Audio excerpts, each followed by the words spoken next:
Bonjour à tous, alors on est chez Johan. Salut Johan. Salut Loïc. Donc on va vous faire une vidéo sur préparer le potager à passer l'hiver en fait. Et donc là on est chez un professionnel du maraîchage qui va nous montrer, donc il est en permaculture, il va nous montrer des exemples d'applications, comment vous allez pouvoir faire passer l'hiver votre potager et le préparer dès maintenant là en octobre. Bonjour à tous. Moi je m'appelle Johan Cobet, je suis maraîcher, ça fait maintenant 10 ans. Ça fait 5 ans que je suis ici sur cette parcelle-là, enfin sur cette propriété ici, que j'ai acheté il y a 5-6 ans maintenant. Donc maintenant on bosse à deux ici sur l'exploitation, donc avec ma compagne Marion. Principalement, principale production, ça va être le maraîchage, petits fruits, donc beaucoup de petits fruits, voilà, groseilles, cassis, groseilles à macro, caseille, etc. Beaucoup de transformation aussi de fruits et de légumes. Pépinière d'arbres fruitiers, donc des arbres qu'on greffe le printemps pour les vendre à l'automne, de variété ancienne locale adaptée au climat. Et de la semence aussi légumière pour des semenciers. L'engrais vert que moi je mets en place pour cet hiver, du coup c'est un mélange de céréales et de légumineuses. Les céréales qu'il y a ici par exemple est composé de triticale, donc triticale qui est un blé ancien très rustique, qui produit beaucoup de biomasse, qui a un réseau racinaire très puissant, et d'avoine. Voilà. L'avoine qui est ici, là. Les petites graines noires. L'avoine a un effet allélopathique. Donc ça veut dire que dans le sol, il inhibe toutes les autres herbes. Donc ça veut dire que une fois qu'on a semé ce mélange-là, l'avoine du coup va se développer avec ses racines, etc. Et va inhiber, donc va empêcher les autres graines du sol de germer. Donc ce qui est très intéressant. Donc ça nous fait une parcelle vraiment très très propre. Et une fois que l'engrais vert est décomposé, enfin qu'il y a la paille, le carbone, du coup la paille de l'avoine aussi fait aussi ce principe-là, donc qui empêche aussi les mauvaises herbes de germer aussi. Mmh. Donc cet effet-là allélopathique, qui est très très intéressant. Voilà. Donc nous avons la graminée, les céréales, et nous avons à côté la légumineuse. La légumineuse, voilà, là c'est de la vesse. Donc la vesse, qui est une légumineuse qui est très intéressante, parce que du coup elle crée beaucoup de biomasse et qui apporte aussi pas mal d'azote dans le sol. Mais cette légumineuse, elle ne peut pas être semée toute seule, parce que du coup c'est une céréale, enfin c'est une légumineuse qui monte et qui a besoin d'une céréale comme tuteur. Pourquoi? Du coup on fait toujours un mélange céréales-légumineuses. En général c'est 2 tiers céréales, 1 tiers légumineuses. Voilà, pour le mélange, pour avoir suffisamment de légumineuses dans le sol. Alors là, on a une parcelle avec des engrais verts. Et les engrais verts, c'est quoi? C'est des associations végétales. On va semer des plantes qui vont enrichir la terre et qui vont travailler le sol. Par exemple, comme on disait, les légumineuses qui vont apporter de l'azote dans le sol. Les crucifères, elles, avec les fleurs en croix, comme par exemple, vous avez le radis qui ont des racines qui vont récupérer la potasse qui se lessive et le remettre en surface par les déchets en fait. Et quand la plante après elle va se décomposer, elle va ramener la potasse en surface. Et puis on va mettre des plantes qui font aussi de la matière en fait, par exemple du seigle qui vont nous faire de la matière, apporter par exemple, comme il le disait Johan, du carbone qui vont permettre aux champignons de se développer et de créer de l'humus dans la terre. Donc en fait c'est ça, on a une association végétale qui vont nous permettre d'aggrader le sol et de créer de la terre et carrément, et puis d'améliorer ses propriétés. Donc voilà, tout ça, et du coup je mets tout ça dans la brouette, le bon mélange, et tout ça est bien brassé. Voilà.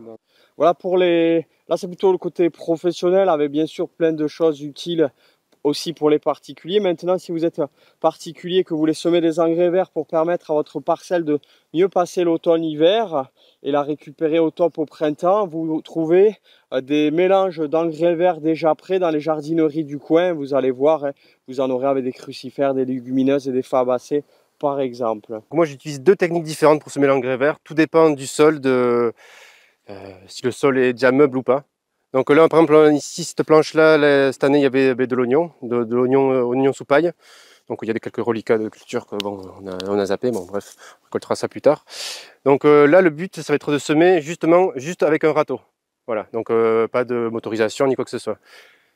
Donc là c'est très simple, donc là ça va être enlever grossièrement la matière organique qu'il y avait sur la planche d'oignons. Donc là c'était du foin, foin décomposé d'une année quoi.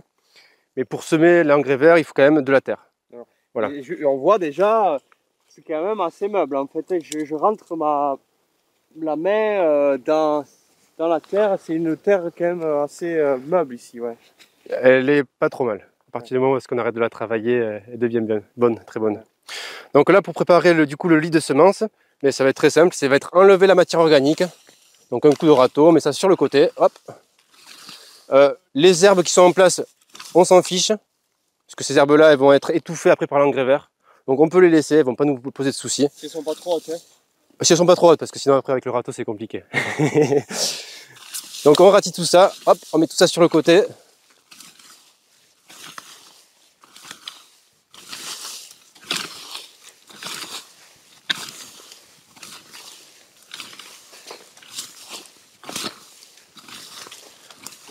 Voilà. On le répétera jamais assez, l'engrais vert il va vous permettre de protéger la terre du froid de l'hiver, de la battance de la pluie qui tasse le sol, de l'érosion aussi. Et si vous avez des sols notamment en pente, ça va retenir la terre aussi. Hein. Et puis après, au printemps, cet engrais vert par exemple, il va être couché pour planter à l'intérieur. Hein, c'est ça. Hein. Directement ça, couché ou fauché. D'accord. Jamais travaillé mécaniquement. Voilà. Ok. À part sur les grandes cultures, mais ça c'est encore autre chose, ils utilisent des rouleaux FACA pour écraser l'engrais vert, mais bon, c'est encore autre chose. Voilà. Voilà. Donc ben là c'est très simple, je prends un seau, le seau. Hop. Là je vais mettre le seau sous le bras. Et du coup là voilà, je mets tout ça à la volée. Hop.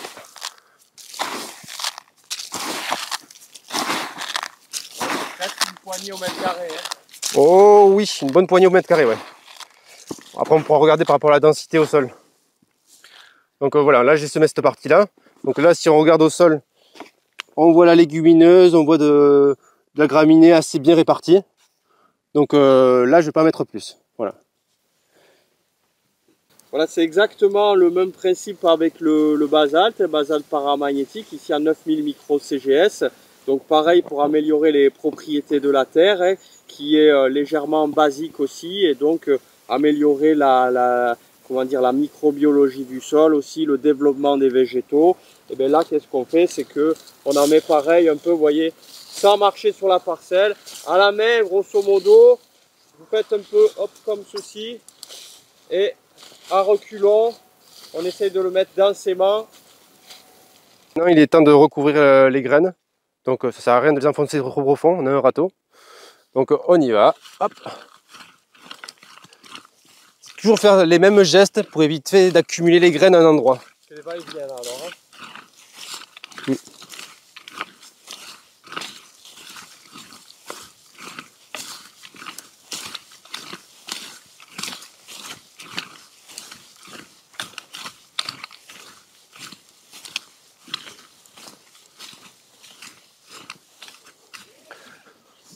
Sont légèrement incorporés dans le sol.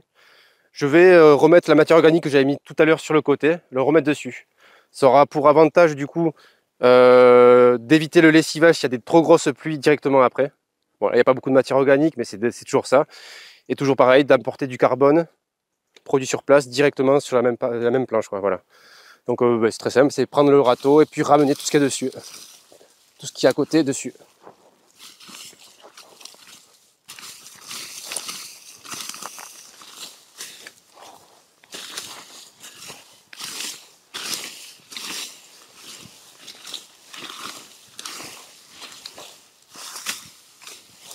Donc là on est sur une petite parcelle parce que l'engrais vert a été semé il y a 10 jours, une semaine 10 jours, voilà. Donc là qui commence à lever, on voit déjà bien les graminées, donc les petites pousses vertes, et à certains endroits on voit la vesse, donc voilà la vesse un peu à droite à gauche qui commence à germer, qui germe un peu plus tard, légèrement plus tard. Donc là on a la vesse ici, et les céréales ici, là, voilà, graminées, enfin triticale et avoine. Et là, tu vas y planter quand dedans? Alors là du coup, l'engrais vert, on va dire, l'engrais vert il va rester à cette hauteur là tout l'hiver. Voilà, donc vraiment pas très très haut. C'est à partir, on va dire, de avril-mai, parce que du coup là tu as le pic de minéralisation, parce que le sol se réchauffe, que l'engrais vert va exploser. Donc là la terre elle est bonne, elle est riche en humus, Du coup, l'engrais vert, il devrait faire, je pense, un bon 1,80 m, 2 mètres de haut. Voilà. À partir de là, il va être juste aplati, roulé ou fauché, tout dépend de ce que j'aurai comme outil à ce moment-là ou la technique que je voudrais utiliser. Et à partir de là, du coup, j'y planterai dedans. Donc j'utiliserai quand même là un paillage plastique dessus, un paillage tissé.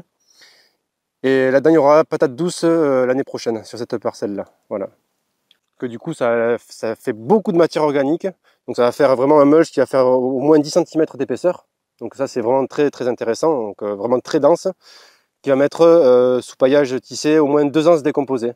Donc pendant 2 ans, ça va libérer du carbone dans le sol, ça va ameublir le sol, ça va créer de l'humus, ce qu'on appelle de l'humus stable, et qui va rendre le sol de plus en plus fertile. Parce que le problème de cette exploitation, c'est qu'on est assez perdu, l'accès est très compliqué, donc le seul moyen d'apporter la matière organique, c'est de se la créer soi-même. Donc voilà, l'engrais vert en fait partie, quoi. Donc là, par exemple, on a des cannes d'engrais vert d'il y a 3 ans. Voilà. Donc là, il y en a quasiment plus, quoi. Donc du coup, ici, on est sur une planche, sur une petite parcelle, où est-ce que du coup, l'engrais vert a été semé il y a 2 ans, et il y a eu déjà 2 cultures dessus. Donc il y a déjà eu une culture de patates, et après, du coup, là, ce qui reste par terre, là, du coup, c'est les reliquats de paille de l'engrais vert. Voilà. Donc ça, il y a 2 ans, il en reste quand même pas mal, parce qu'il y a, bon, il y a 2 ans aussi, l'engrais vert, il était très très beau, donc il faisait plus de 2 mètres de haut. Donc juste aplati, donc rien n'est coupé, rien n'est travaillé, donc juste coupé. Et cette année on a fait culture de courge et maïs. Donc par exemple le maïs, vous regardez, le maïs n'est pas arraché, il est juste coupé. Parce que le fait d'arracher le maïs, ça fait travailler le sol, ça remue un peu tout, quoi. Le maïs se décomposera cet hiver, c'est pas un souci. Enfin les pieds de maïs. Et les cannes aussi créent du carbone qui fertiliseront le sol aussi. Voilà. Donc là, du coup, le but sur cette parcelle, c'est de semer de la légumineuse, donc ça va être de la fève et du pois, du petit pois, et de le semer sans travailler le sol.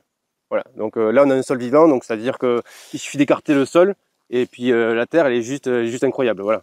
Donc ce serait dommage de passer un coup de motoculteur pour casser tout ça, quoi. Voilà. Donc le but du jeu, ça va être de semer ça, sans toucher au sol et à toute la profondeur, pas rester en superficiel, quoi, du coup. J'ai pas besoin de travailler le sol. Donc du coup, pour semer, là on va semer par exemple de la fève et du petit pois. Donc là ça va être très simple. C'est bon, mais du coup tout à l'heure j'ai installé un petit cordeau. Bon, c'est pas obligatoire, mais c'est quand même mieux quand on veut optimiser un peu quand même les planches. Donc j'ai installé un cordeau en début de planche. Donc là je vais semer par exemple la fève. Et pour préparer ça, du coup, j'ai juste besoin d'une grelinette. La grelinette que voici. Le geste est tout bête, hein, c'est rester proche du cordeau, enfoncer la grelinette. On va pas servir de la grelinette pour aérer le sol. Le sol il est déjà aéré naturellement. On va juste écarter, préparer des trous. Voilà. La grelinette, les dents de la grelinette sont tous les 10 cm. Espacement idéal pour les fèves en finale. Donc voilà, on va faire 3 passages comme ça. Hop. Donc voilà, on peut faire ça sur la longueur de la planche. Bon, c'est assez rapide. Et après, il n'y a plus qu'à prendre les fèves et à les insérer directement dans le trou. Voilà, on va prendre les graines de fèves. C'est très simple. On la met dedans, on pousse avec l'index et puis c'est parti. Hop.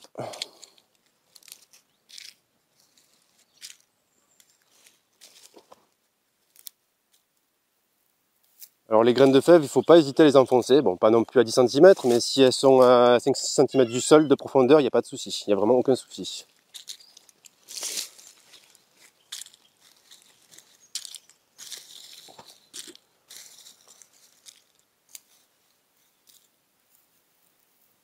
Voilà.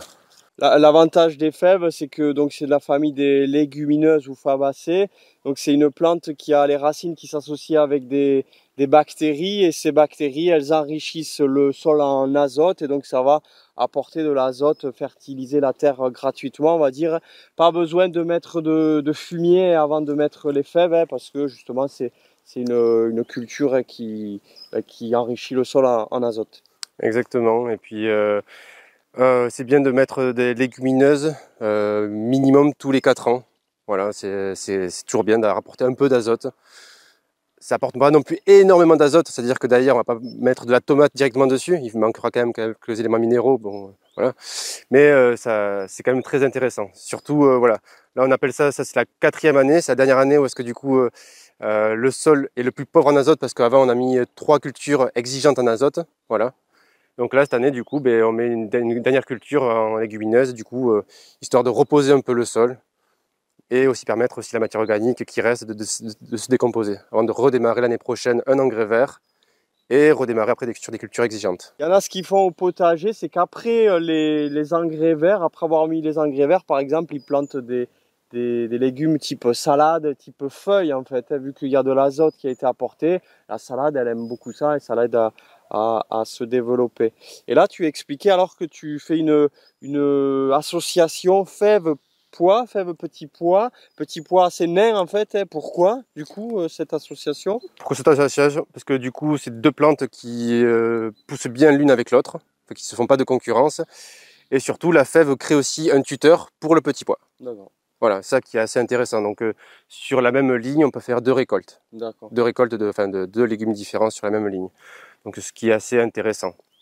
Oui, et les pois et les fèves, si le sol n'est pas trop lourd, qui garde pas trop l'eau, on va dire, pendant l'hiver, on peut le semer dès l'automne, on peut les semer dès l'automne, ils vont sortir, ils vont s'enraciner, et puis après ils vont geler, et ils vont repartir vers la fin de l'hiver, ce qui vous permettra de récolter très tôt, hein, l'année, comment dire, très tôt juste après, en fin d'hiver, début de printemps, vos pois et vos fèves, ou alors il y en a qui les sèment directement au tout début du printemps ou à la fin de l'hiver, mais là on les récoltera du coup plus tard en fait. Hein. Voilà. Après, nous ici en montagne, il faut le semer vraiment à l'automne.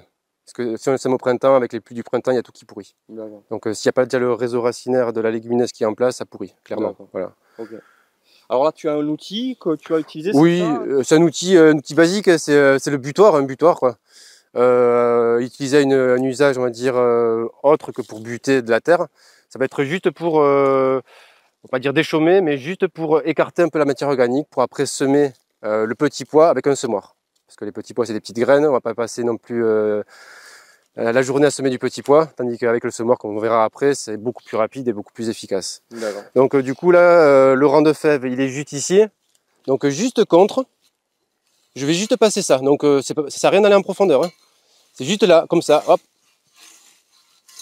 Juste enlever la matière organique qui a contre, voilà.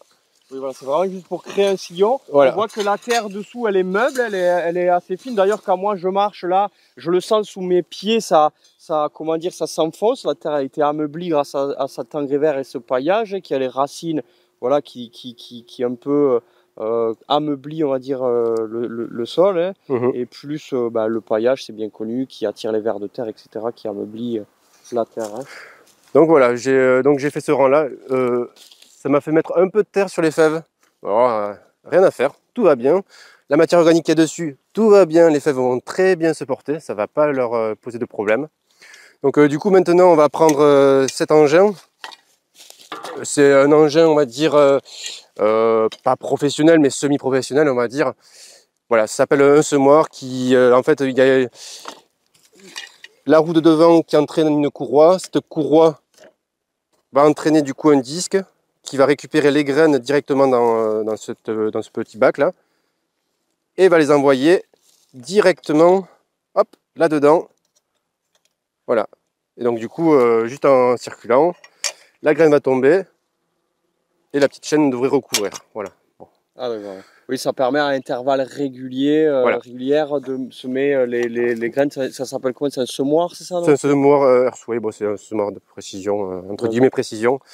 C'est le bas de gamme, mais qui fait très bien son taf. Ça fait quasiment 7 ans qu'on l'a. Infaillible. Il marche bien. Bon, voilà. C'est largement suffisant pour nous ce qu'on a à faire en fait. Du coup, je vais mettre les petits pois dedans. Donc voilà, c'est du 12 Provence. Donc c'est un petit pois nain qui va faire normalement à terme 50 cm de haut. Donc voilà, donc c'est rien de plus simple. On met les graines. Hop. Donc voilà, le semoir, j'ai bien réglé la profondeur aussi pour que là, les graines vont être semées à 5 cm de profondeur. Voilà. Donc du coup, je me mets en début de rang, là où j'ai préparé le sol. Hop. Et j'avance. Ah ouais, c'est quand même pratique. Hein. Voilà. Donc si tu peux regarder par là, tu vois, Même si tu peux te mettre par là, je sais pas, tu verras les graines tomber.